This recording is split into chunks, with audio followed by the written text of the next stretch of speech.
hein, gente? A gente teve aqui uma verdadeira aula sobre economia circular. Que privilégio que a Virada Sustentável está trazendo para a gente de ouvir um dos maiores pensadores sobre economia circular e sustentabilidade aí no mundo. Maravilha, pessoal. Muito obrigada a todos vocês, obrigada pela presença, obrigada pelos ensinamentos. E a gente viu aí, Brasil, é possível realizar. É possível, a gente acabou de ouvir que não é uma missão impossível. Bom, pessoal, a gente vai seguir aqui, então, a programação do Fórum Virada Sustentável com 2 painéis sobre economia circular no Brasil e Plano Nacional de Resíduos Sólidos. Só lembrando aqui que tem muita coisa para rolar ainda hoje, tá? E antes de continuar, para quem perdeu ou está entrando agora, a gente vai passar um vídeo aí para vocês que a Virada fez especial para esse ano. Dá uma olhada. Se você pudesse recriar o futuro, como ele seria? A Virada Sustentável completa 10 anos e vai ocupar São Paulo de maneira criativa e inovadora. São diversas atrações ao longo de um mês, em um formato seguro, para debater questões cada vez mais urgentes sobre meio ambiente, consumo consciente, diversidade, desigualdade e bem-estar. Virada Sustentável 2020, de 16 de setembro a 18 de outubro. Acompanhe tudo pelas redes sociais e participe!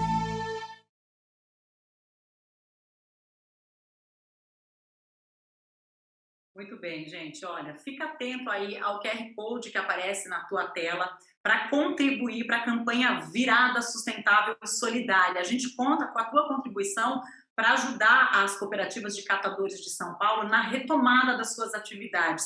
A atividade deles é fundamental, mas a sua doação nesse momento é essencial para que isso volte a acontecer.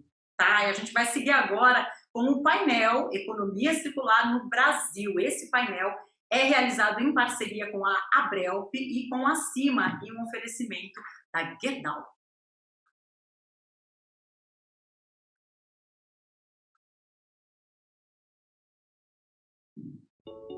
A vida é moldada em segundos, mas nossa evolução é contínua. O engenheiro que pensa no futuro molda sonhos. O agricultor conectado molda uma produção mais sustentável. Assim como uma criança que, ao viver seus sonhos, molda um novo futuro. No meio disso tudo, o aço Gerdau, sempre presente e indispensável. Parceiro, flexível, visionário. Gerdau, o futuro se molda.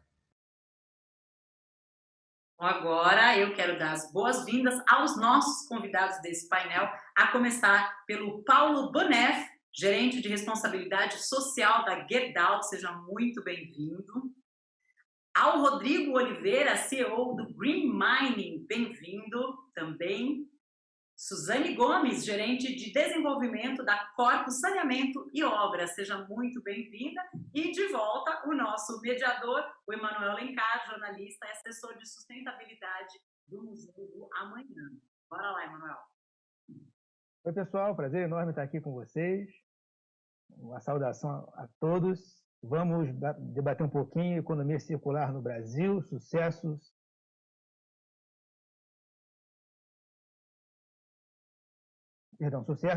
e desafios. Vou começando fazendo uma pergunta geral para vocês, para o Paulo, para o Rodrigo, para a Suzane, e a partir daí a gente entra nas questões mais específicas, tá bem? E sempre nessa sequência, o Paulo, o Rodrigo e a Suzane, depois eles respondem 2 perguntas específicas que eu farei aqui. Bem, a pergunta geral que eu queria endereçar a vocês é a seguinte, né? O que impede, ou quais são os principais fatores que impedem a economia circular de avançar no Brasil?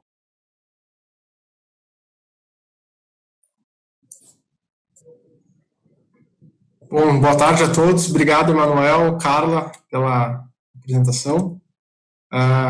Vou iniciar aqui trazendo algumas das minhas percepções e o que a gente vem trabalhando na Gerdau sobre o tema. Eu entendo que é um conjunto de ações que a gente precisaria estar trabalhando de forma mais rápida, né, de forma mais profunda, não diria nem nos próximos anos, né, diria já de forma imediata. Um dos pontos que a gente fala muito é a questão de políticas públicas, né, e no Brasil a gente tem boas políticas, como a Lei Nacional dos Resíduos Sólidos, como a logística reversa, né? Mas o desafio que nós temos muitas vezes é operacionalizar, né? Tirar essas legislações do papel e torná-las reais. Um outro ponto que a gente vê muito relevante, quando a gente olha, às vezes, para uma região de referência no planeta, acaba trazendo muito a referência da Europa, eventualmente até a própria Coreia do Sul, que são, diria, duas regiões onde você tem incentivos muito grandes para pesquisa e desenvolvimento. Então, quando a gente fala de economia circular, apesar de muitas vezes a gente estar focado na reciclagem, a economia circular ela tem vários níveis, né? E a reciclagem é quando a gente chega no final do ciclo de vida e realmente não tem mais o que fazer com aquele material e ele tem que ser reciclado. Mas antes disso, a gente pode trabalhar com reuso, remanufatura, redesign, né, que é repensar a forma de fazer o produto, inclusive pensando na obsolescência dele. E quando a gente trabalha com pesquisa e desenvolvimento, a gente consegue encontrar formas mais aprofundadas de reduzir o desperdício e também repensar melhor esses produtos, né? Inclusive com tecnologias ou sistemas que hoje não existem. É muito isso que a gente vê, por exemplo, no nosso setor, né, setor do aço, sendo discutido na Europa e na Coreia do Sul, como eu comentei.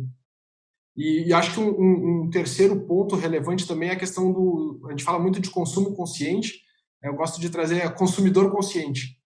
Quantas vezes nós temos a opção, enquanto consumidores, de escolher entre alguns produtos e a gente vai atrás de informações se aquele produto veio de uma origem de matéria-prima reciclada, por exemplo. No nosso caso, a gente produz aço hoje com 73% do nosso produto ele vem de sucata ferrosa, que é um aço que está sendo reciclado, né? Então, ou quando você pega uma embalagem de um produto, talvez trazendo uma realidade mais do usuário do dia a dia, vai no supermercado, olha a embalagem, está olhando a procedência, se é de matéria-prima virgem ou reciclada, por exemplo. Então, o consumidor tem essa avaliação crítica e inclusive, está disposto a assumir, né, um consumo consciente realmente na sua rotina, acho que é muito importante. Faço um parênteses. Muitas vezes a gente vê movimentos super positivos de reduzir plástico nos oceanos, mas quantas vezes a gente está preocupado em comprar de marcas que realmente estão fazendo um trabalho de reutilizar os plásticos ao invés de utilizar um plástico virgem, né? E um último ponto que eu gostaria de trazer também, que é o que a gente vem trabalhando muito na Gerdau, principalmente nesse ano de 2020, é a questão de entender o contexto da economia circular como uma cadeia, né? Eu até estava vendo a palestra do William anteriormente, ele falou em alguns momentos sobre parcerias e redes, e para a gente é muito claro, não só no nosso setor, mas no contexto de economia circular enquanto sociedade, que é fundamental trabalhar em rede, entender toda a cadeia. A minha cadeia não vem só na matéria-prima que chega na nossa usina e que depois sai para o nosso cliente, depois o nosso cliente que vai achar um caminho. Eu tenho que entender todo o ciclo de vida do produto, do material, né? Desde a extração, da reciclagem até o final do ciclo de vida daquele material. E entender que para isso é importante trabalhar com vários parceiros. Dentro desse contexto, e aí eu falei um pouquinho de 2020, é porque em janeiro desse ano a gente conseguiu realizar um sonho antigo, junto com uma especialista no setor, que é a Beatriz Luz, uma consultora, eu diria uma das principais especialistas em economia circular no Brasil hoje. Inclusive o Rodrigo, que está aqui dividindo o painel com a gente, é consultor técnico desse espaço, que é o primeiro hub de economia circular brasileiro.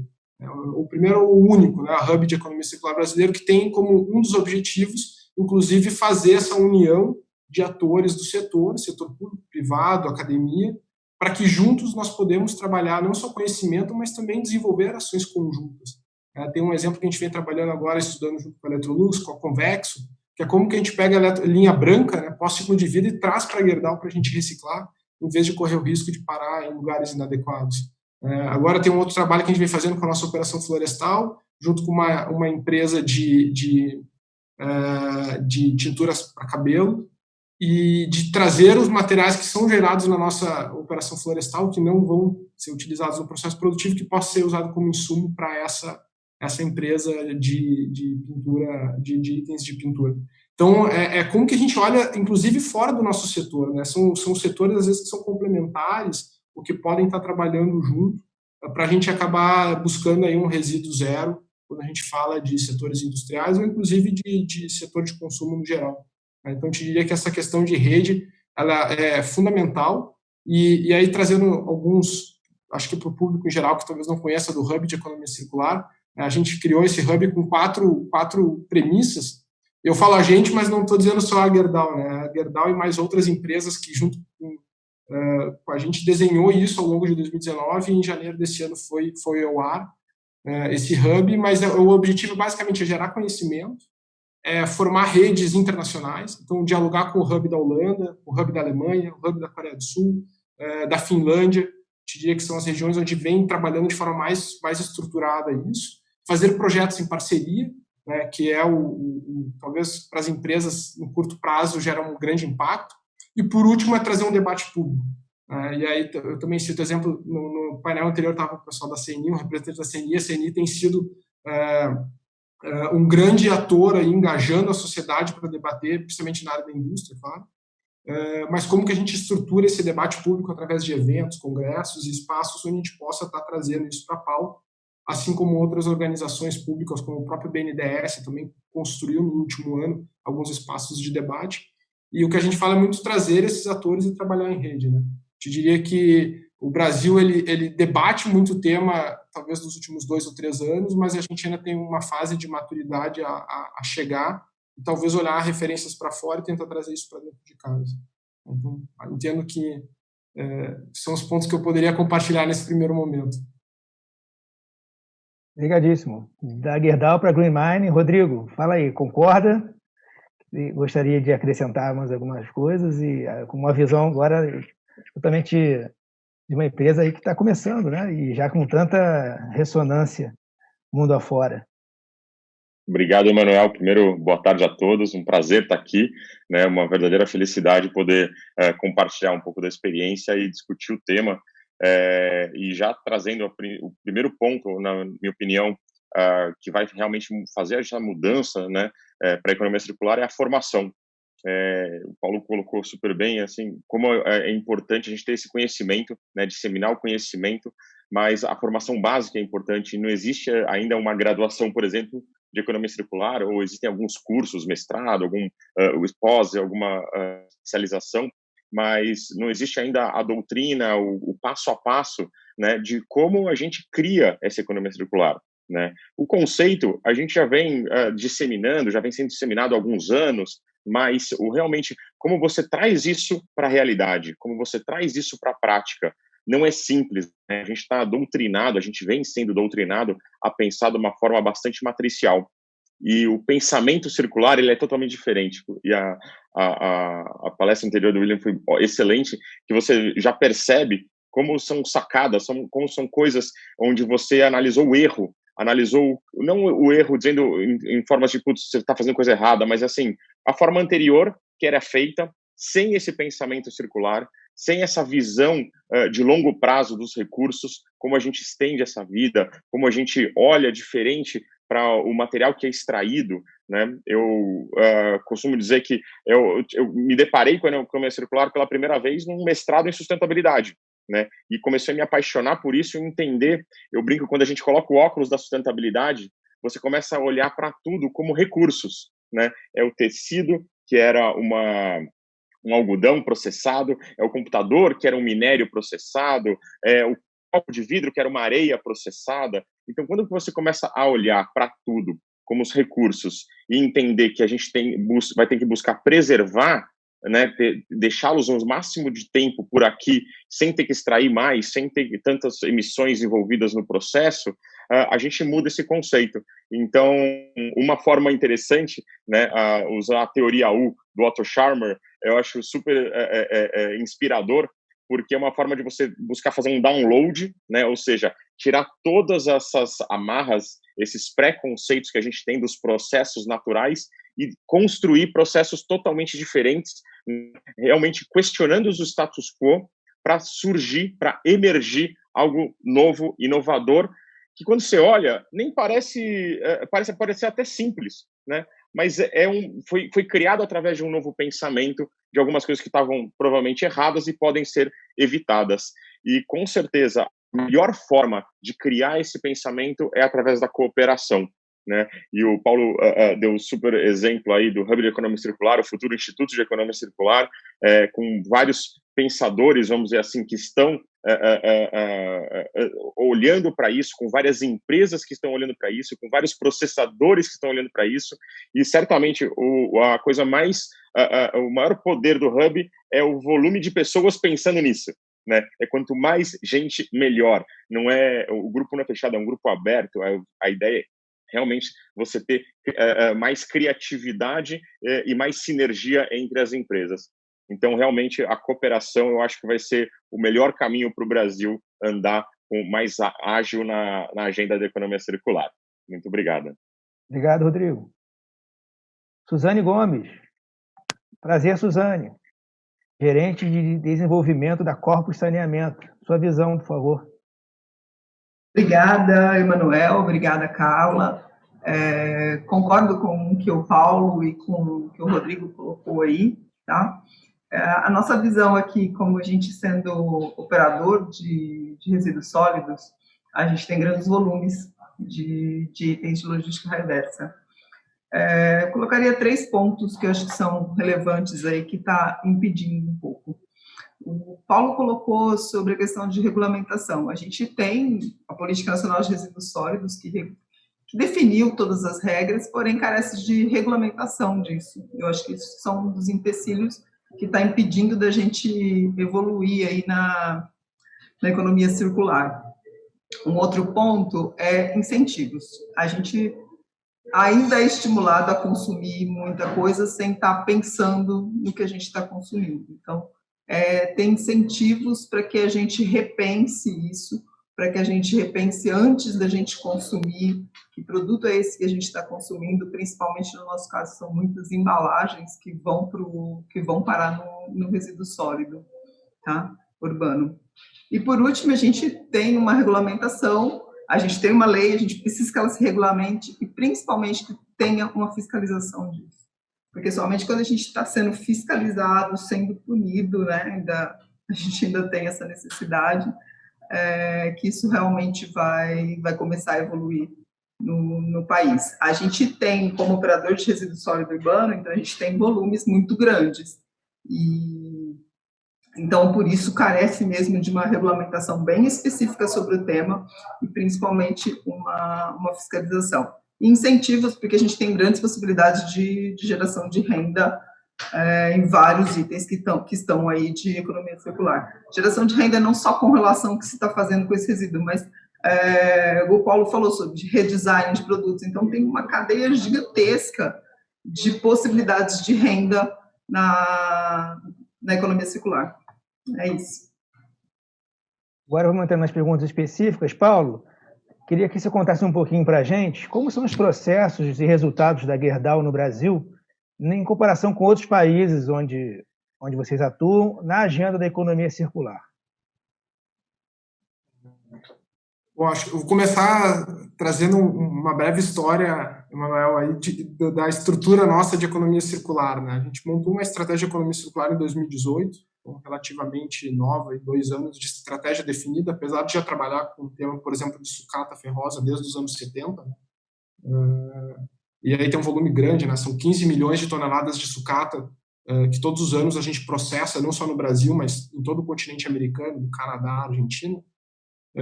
Mas a gente entendeu, conhecendo um pouco do que estava acontecendo na indústria do aço mundial, no congresso que aconteceu na Europa em 2018, a gente entendeu que haviam outras possibilidades de avançar ainda mais no tema de economia circular, né? Hoje, só para dar um número para vocês, 73% de todo o resíduo do nosso processo industrial, ele se transforma numa matéria-prima para um outro setor. É o que a gente chama, transforma rejeito em coprodutos, que vão aí desde a indústria da construção civil, agricultura, parte de pavimentação asfáltica e tudo mais. Mas a gente viu que além dessa parte industrial, há outros temas que a gente poderia estar trabalhando. Teve inclusive um tema que é muito debatido hoje em dia, o CO2, por exemplo.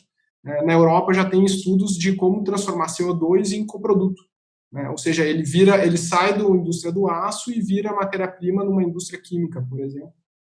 Ainda com tecnologias a serem desenvolvidas, mas já tem isso sendo desenhado, digamos assim, né? Então, para trazer talvez uma visão um pouco de um oásis, um pouco distante aí, diria, alguns bons anos à frente, mas é uma tecnologia que já começa a ser estudada de forma mais ampla, né? Mas fora isso, eu te diria que o Brasil ele tem muitos cases positivos, a gente tem centros de pesquisa e desenvolvimento, né, o próprio o INPE, o IPT, perdão, desenvolve tecnologias, a gente tem universidades federais muito boas, como a UFMG, a Universidade Federal do Rio Grande do Sul, que também desenvolvem pesquisas, né, acadêmicas e junto com o setor privado, então tem várias aplicações que são desenvolvidas no Brasil que não perdem para nenhum outro país no mundo, né. O que eu vejo de oportunidades, talvez, a gente estava falando um pouco antes sobre pesquisa e desenvolvimento, é como que a gente torna isso mais acessível, inclusive para as academias, para o setor público e privado trabalharem juntos e poderem avançar essa velocidade. Eu acho que esse é o grande desafio. Por exemplo, hoje a gente vê na União Europeia, a própria União Europeia criando fundos de financiamento para que seja feita pesquisa sobre CO2, que é o que a gente está falando sobre aquecimento global. Então, como que a gente constrói mecanismos que possam acelerar essa velocidade? Eu digo que, pelo nosso lado, o setor privado, academia, enfim, a gente vem através do Hub de Economia Circular tentando fazer essas amarras, né, de trazer empresas, organizações que trabalham juntas. O próprio IPT está com a gente lá no Hub, para que a gente consiga achar formas de acelerar e trabalhar em conjunto, né, trabalhar em rede. É uma dos aprendizados que a gente tem nisso.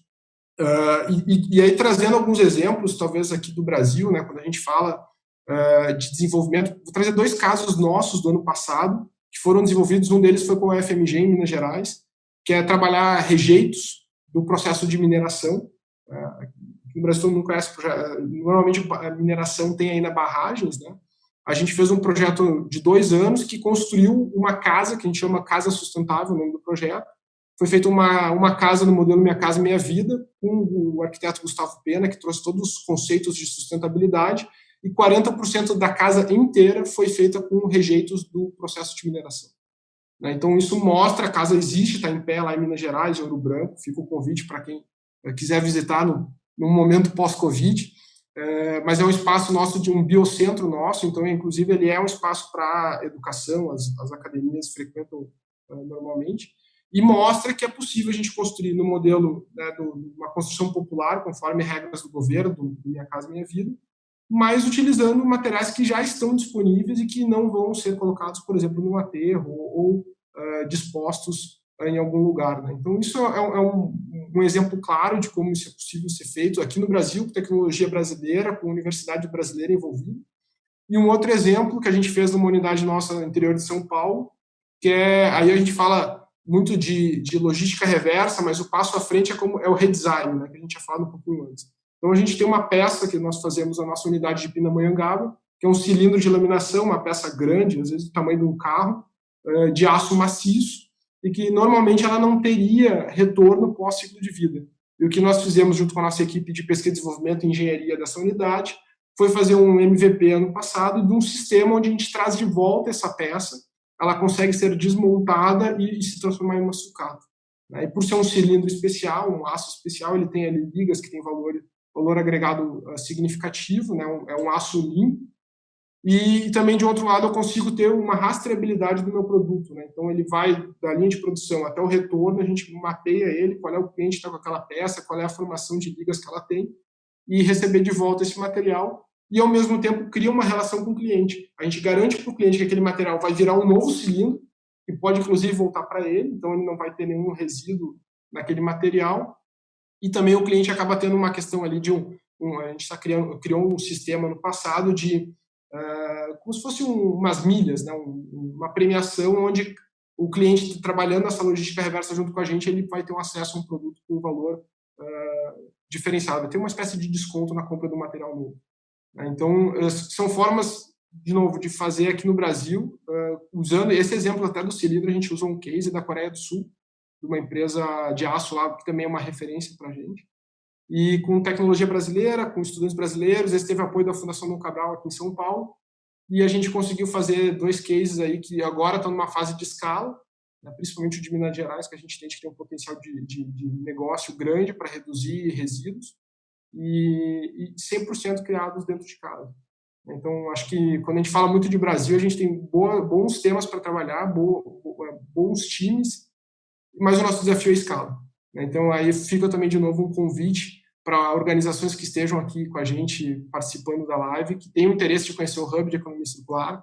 depois a gente pode mandar algumas informações de contato, endereço, mas é muito um trabalho colaborativo, como o Rodrigo falou antes, né? Não é um espaço de concorrência, não é um espaço setorial, é muito mais como a gente, enquanto sociedade, busca soluções para os desafios que nós temos.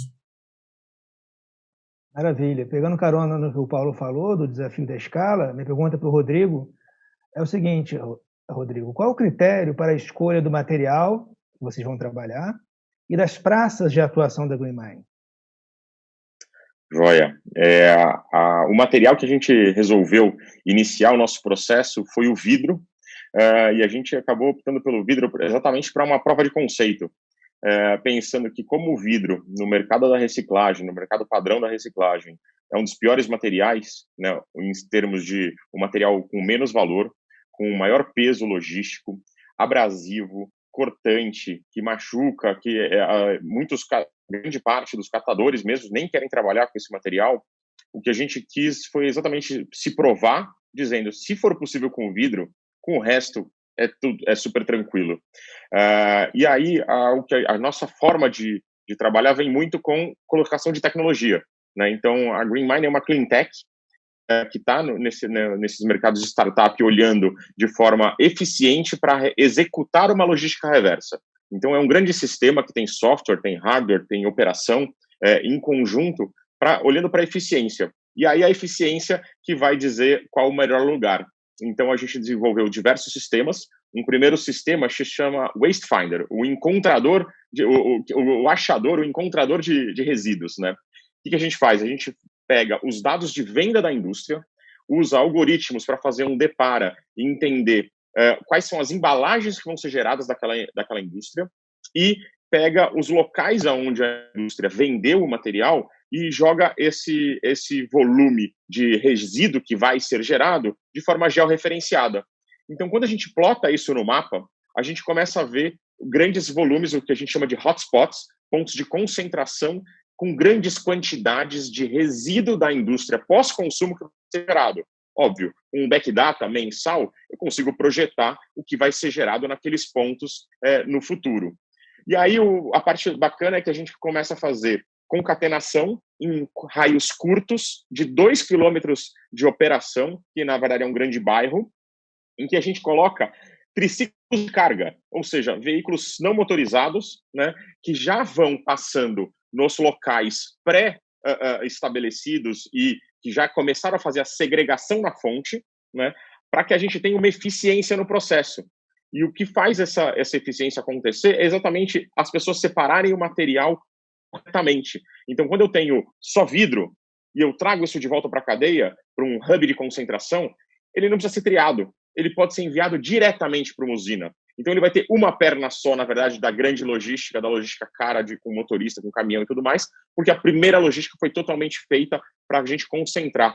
É a gente pegar a distribuição natural, a logística natural de produtos e inverter, dar 180 graus para a gente começar a pensar na logística reversa com eficiência. Então, tecnologia permite a gente fazer isso, encontrar os locais. Tecnologia permite a gente fazer a roteirização, e aí a roteirização de triciclos com IoT é muito parecido com a roteirização de um caminho, você otimiza a rota, só que a gente faz a rastreabilidade de tudo isso para garantir que é logística reversa. Lembrando que logística reversa é a garantia do que é pós-consumo e chega numa usina de reciclagem.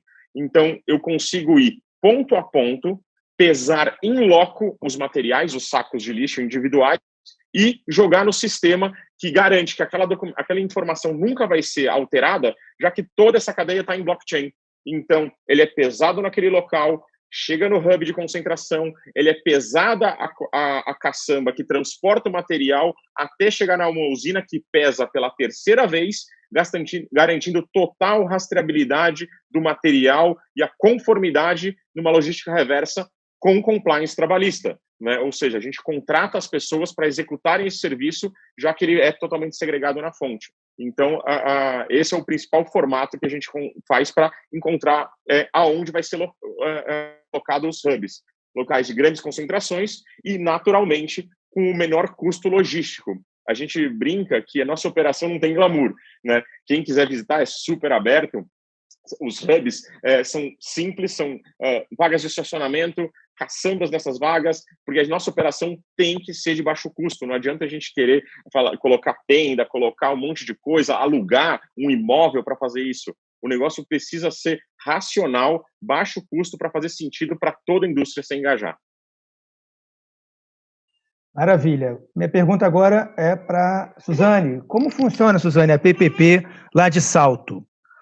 Como vocês identificaram a necessidade da construção da usina que deve receber, para a alegria do Rodrigo, ou desespero, boa quantidade de resíduos de vidro, né?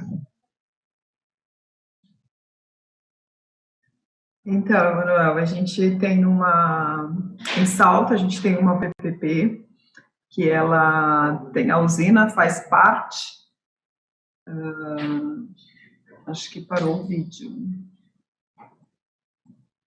Voltou. Voltou? Obrigada.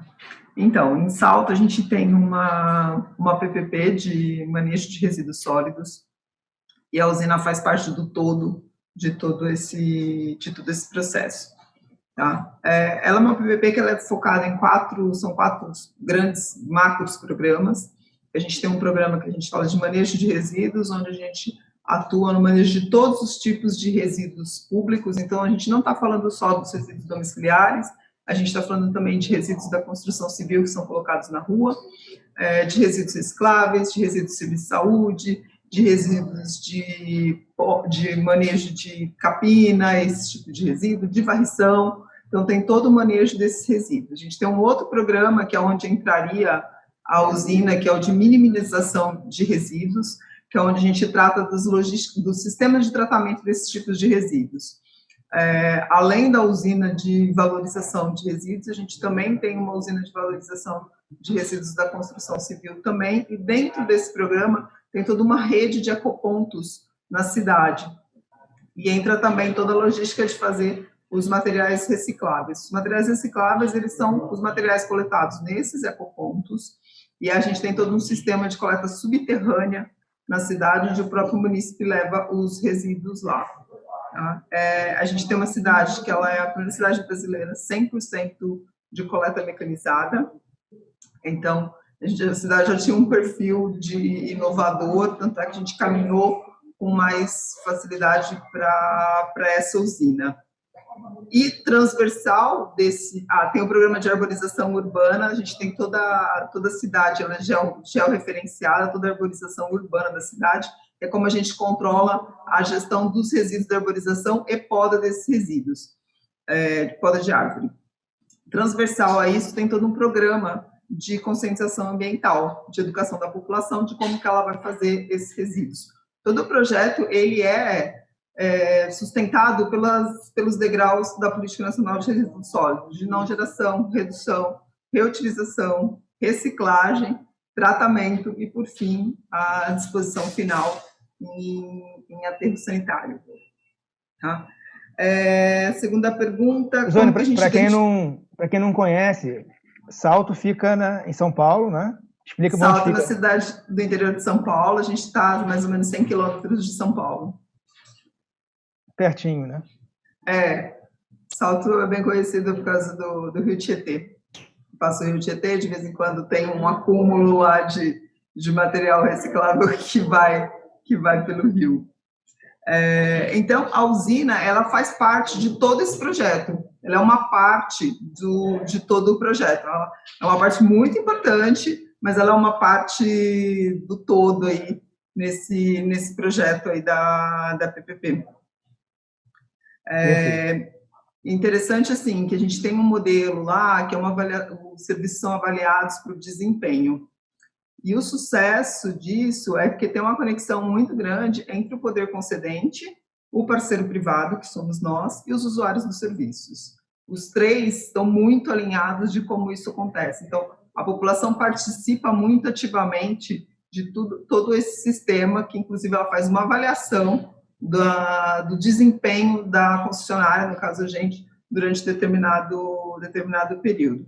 Esses são os projetos macros.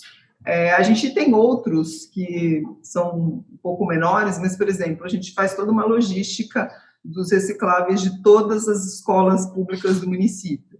Então, lá separa os recicláveis, separa óleo, separa os materiais, os resíduos verdes, separar pilhas, alguns itens de logística reversa que tem em cada uma dessas escolas.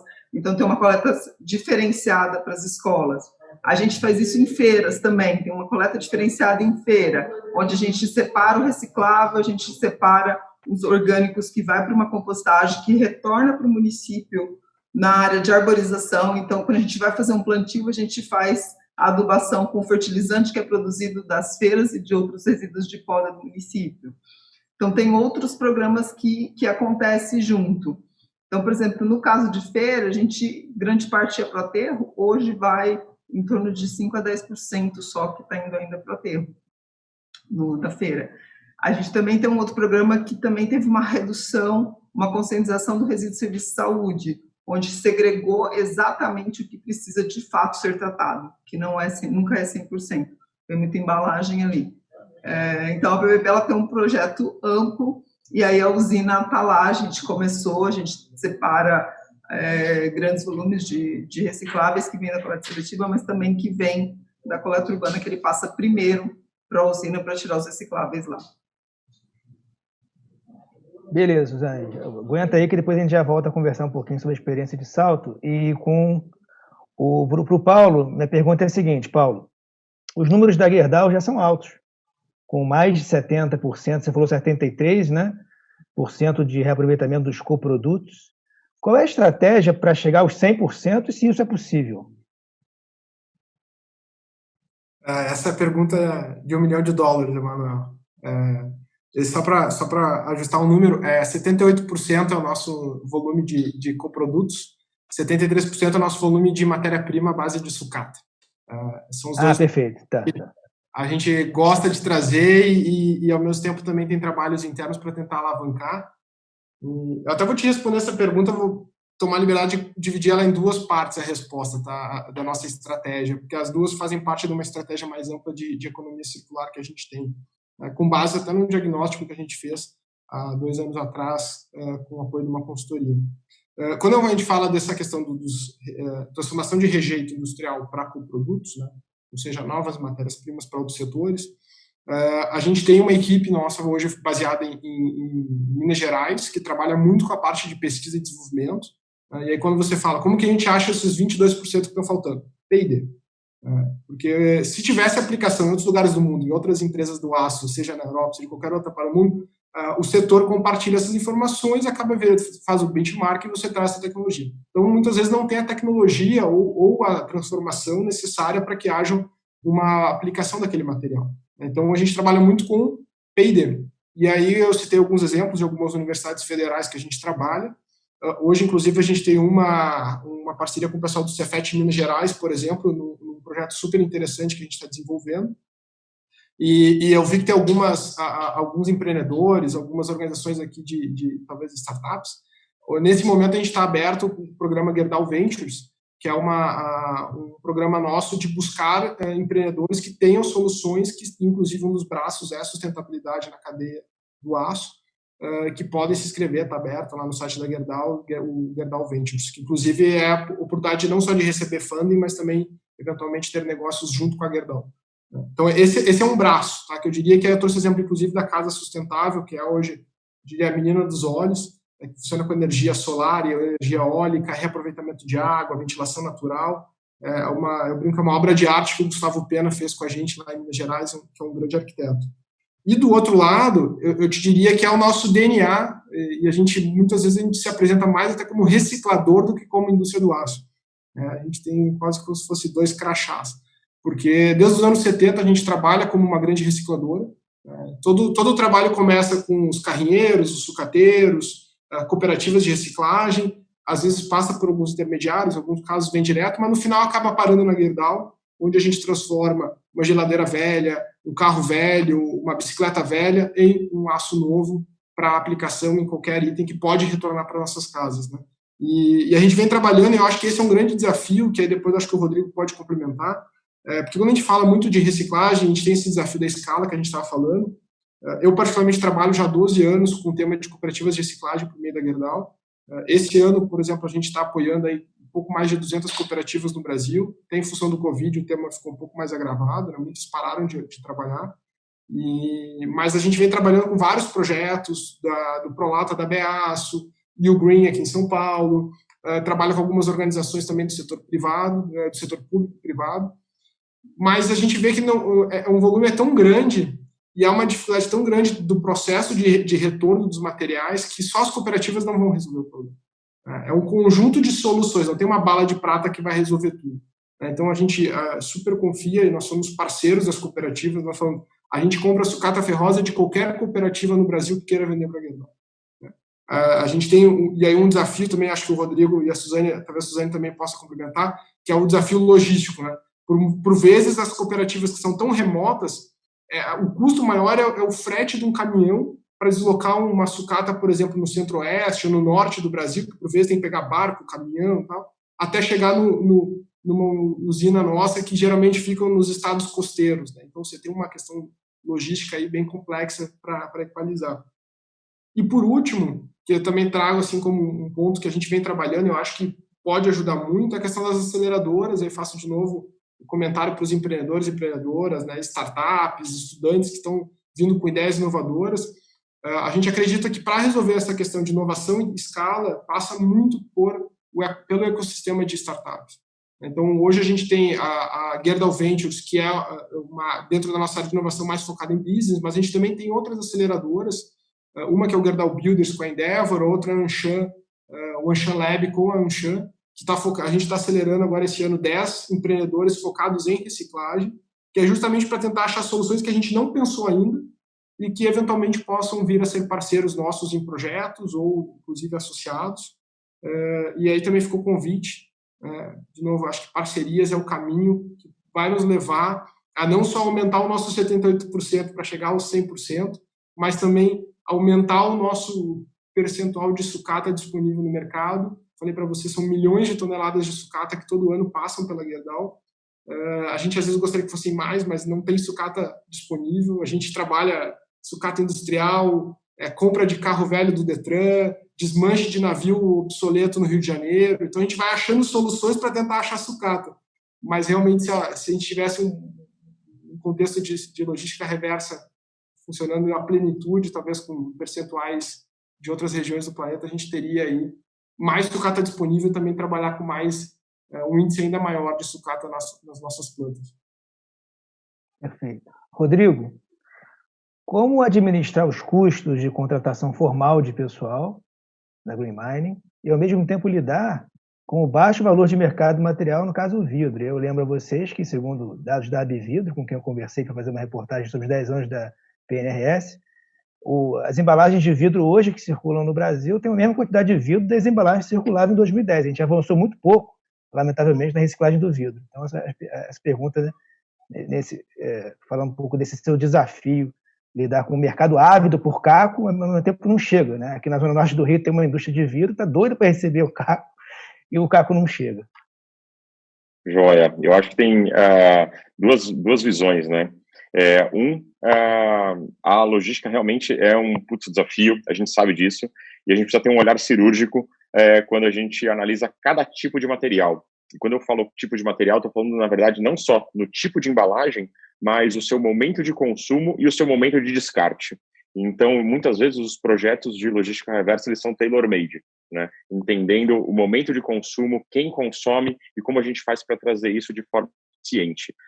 E o desafio de contratação, para mim, é o pilar de sustentação, de verdade, da Green Mining. Só para ter um pouco mais de contexto, na verdade, eu trabalho há 10 anos com aterro sanitário na parte de projetos, né? Projetos e monitoramento de aterro sanitário no Brasil inteiro, numa empresa de engenharia. E um dos grandes pontos que sempre me deixava com o estômago embrulhado era ir num aterro sanitário ou ir num lixão que ia ter que ser remediado e ver muita gente em cima do lixão catando material que tinha valor para alguém.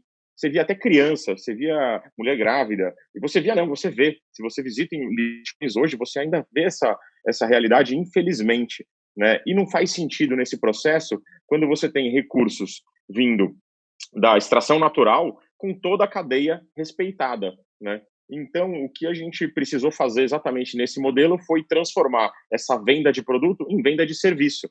numa venda de serviço, eu garanto, eu tenho o FII mensal, onde eu consigo contratar as pessoas vão coletar os materiais de forma eficiente, né? Então, a gente fala que é um reversa logística as a service, que a gente presta, na verdade. É o serviço de coleta que a gente presta, e não a venda de material. A gente não entra na cadeia de compra e venda de materiais.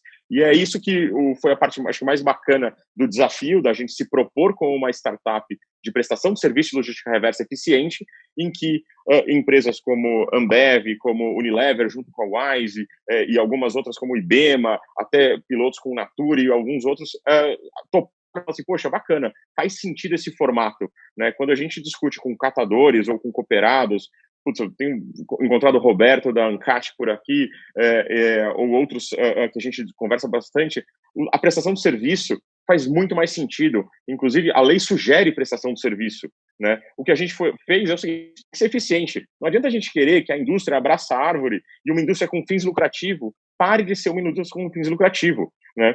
Antes de trabalhar com meio ambiente, na área com aterros, eu trabalhei 10 anos na indústria. Trabalhei na Unilever, trabalhei na Natura, trabalhei na Suzano Papel e Celulose. E se você não convence o CFO, né, que aquilo lá faz sentido, esquece, o projeto cai. Então, você precisa ter argumentos sólidos, financeiros, econômicos, para que a logística reversa cresça no país.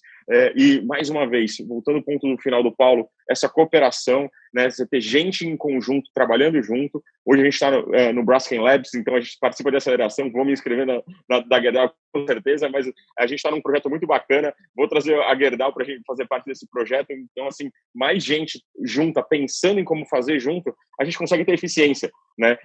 O pensamento circular, olhando para o problema, né, e a gente fica 24 horas dormindo e acordando, pensando naquele problema e como fazer cada vez com menos custo, né? E as parcerias são fundamentais. A gente fez uma parceria entre Ambev e Pão de Açúcar, que começou no momento do Covid, com 6 lojas no Pão de Açúcar Minuto, e hoje a gente está em 23 lojas coletando material. Já entraram cervejarias artesanais também coletando material, sendo pontos de referência para essa coleta. Então, você vê como a cooperação, como a cocriação faz esse movimento crescer, e a gente acredita muito nessa contaminação positiva. Falando um pouco de Covid, que é o problema da contaminação, o nosso formato de trabalho, né, a gente conseguiu manter, né, inclusive batemos mais de 1 milhão de quilos há pouco tempo, nesse momento de pandemia, porque nossos coletores trabalham totalmente separados, não estão dentro de um galpão em conjunto, e coletam o material segregado na fonte. Eles não têm que triar, não tem que ficar colocando a mão no material. Obviamente, está todo mundo equipado, todo mundo com luva, com bota, com todo o material de proteção, mas todo o material vai direto numa caçamba, vai direto para um container, vai direto para um big bag. Então, a gente não teve os riscos de contaminação, e a operação continuou e cresceu nesse momento de pandemia. A gente era muito focado em bares, restaurantes, padarias, hotéis, que a gente chama de B2B, e hoje a gente está coletando cerca de 70% do volume do último mês veio de condomínios, né? Onde a gente consegue executar essa coleta garantindo que o material está separado na fonte. Separou na fonte, a gente coleta. Maravilha. Teve que se adaptar dado o momento novo, né? Suzane, sabemos que para um serviço de excelência, prestado por concessionária ou não, mas um serviço público de destinação final adequada de resíduos e valorização, demanda dinheiro, né?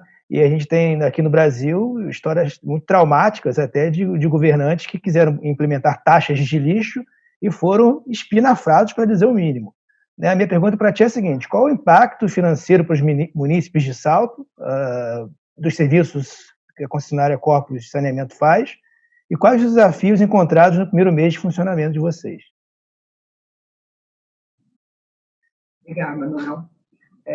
Então, no jargão aqui de PPP, essa é uma PPP patrocinada. Significa que ela é feita toda pelo município. Então, o município que banca toda essa despesa não teve nenhum custo adicional para o usuário. Então, não teve nenhum incremento de taxa, não aconteceu nada disso com essa PPP. Respondendo a sua pergunta sobre os desafios encontrados no primeiro mês de operação, o que aconteceu é o seguinte: antes da gente iniciar a operação, a gente fez um piloto durante 3 meses, onde a gente, antes de 3 meses de piloto, antes de começar com 100% da operação. onde a gente foi feito o teste de ajuste de equipamento, capacitação de mão de obra, testou todos os equipamentos, treinou mão de obra, como que a gente ia fazer a logística dentro da planta. Então, foram 3 meses de teste até a gente ter o start de 100% da planta. Isso evitou todos os desconfortos aí do início de operação de uma planta grande como ela. Perfeito, perfeito. E vocês hoje estão operando já há quanto tempo? A gente está uns 3, 4 meses operando 100% da planta. Uma operação de 100%.